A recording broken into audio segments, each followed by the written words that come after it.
My name's Scott Burnham. I'm the curator and creator of the exhibition Reprogramming the City. Reprogramming the City is an overview of ways in which people around the world are using the existing infrastructure of the city in new ways. Sometimes increasing the functionality of an object, something which may serve one purpose in the city, and an additional functionality, a different purpose has been found of it, or at times taking an existing structure, service, or a system of the city and repurposing it for a completely new use, a completely new identity. At the Centrium in central Hong Kong, I came across a stairway which was very interesting. It had an entire additional structure really built and installed upon an existing stairway in central Hong Kong. And this was interesting because it expanded the use, it expanded the functionality of the existing stairs to become a casual, almost a public park-like space with trees and with seating areas and with greenery and very colorful lights at night. But this wasn't a newly created space. This wasn't a newly created area of the city. This was a new function layered on top of an existing structure in the city. The exhibition is full of things that really animate and illustrate the concept of reprogramming the existing city, but perhaps one of the best illustrations is the City Meter. City Meter is a multi-space parking machine which has been given to us by the City of Boston. Working with Mayo Neeson is the designer and developer behind a City Tickets project, which is looking at expanded ways which these parking meters can communicate information to the public.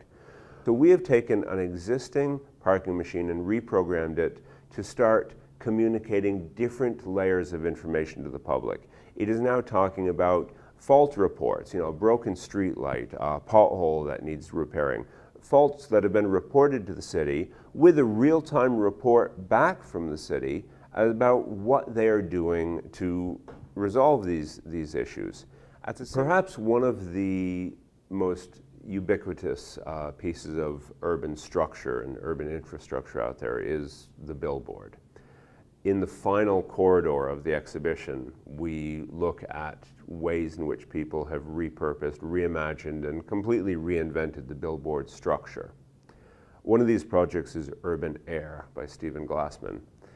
Stephen has done an amazing reinterpretation, a complete rethink of the possibility of a billboard structure by installing essentially a bamboo nest on the top of the structure. And this allows this existing advertising structure to not sell something, but to use its capability of resting high above the motorways of America, in his case specifically Los Angeles, and acting essentially as a big carbon scrubber. Another project that is really quite dear to me and I find quite an endearing project is the UTEC water billboard. It exists in the city of Lima, Peru.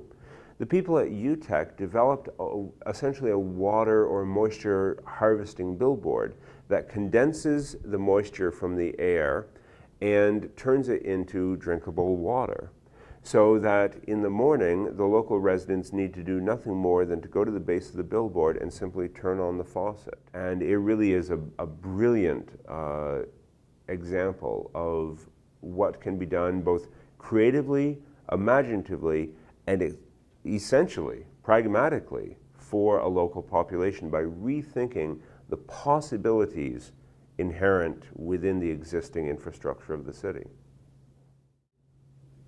The work of Urban Air came from my own work in the public realm.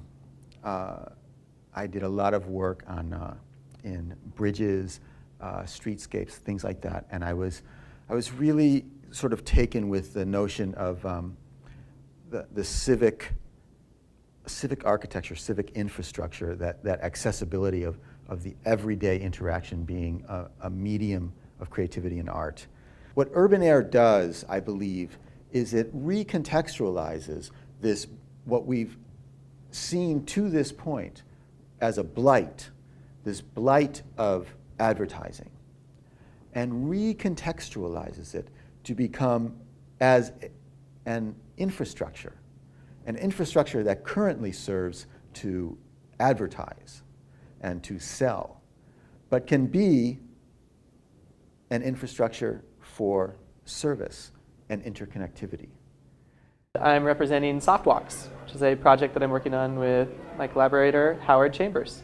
So we recognized how New York City streetscapes were changing with the addition of chairs and tables, and how basically the Department of Transportation was closing down certain streets with little pilot projects and turning them into pedestrian plazas. So we took that concept, grafted it onto sidewalk sheds, and came up with Softwalks, which is a small kit of parts that attaches to sidewalk sheds and consists of a chair, a counter, a planter, maybe a lighting reflector in the future. These things are very pragmatic additions to these otherwise mundane structures, but the impact that they've had thus far is pretty tremendous in terms of how people react to them. It's like everyone loves it because you're transforming an eyesore into a community asset, which is great.